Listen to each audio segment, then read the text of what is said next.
BJP प्रार्थी को किए देव समर्थन बीजेपी रु जे राज्यसभा प्रार्थी हेबे अर्थात जो प्रश्नटी आसूची तार सम्यक अनुशीलन चली काहाकू प्रार्थी कराजिबो से संपर्क में दल भितर मानस मंथन होउची ने दिल्ली रे निष्पत्ति हेबो बोली कहछन्ती बीजेपी राज्य सभापति मनमोहन सामल।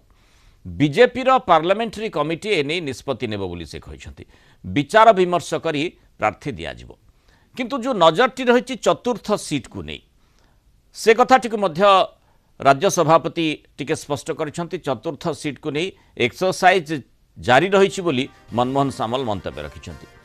अन्यपटे चतुर्थ सीट पाई बीजेडी एवं कांग्रेस समर्थन करिवे बोली कहिसन्ती बीजेपी सांसद बलभद्र माझी।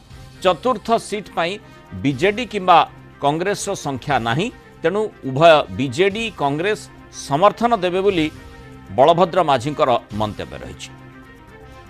केंद्रीय पार्लियामेंट पार्टी आमर विधानसभा पार्लियामेंट लोकसभा राज्यसभा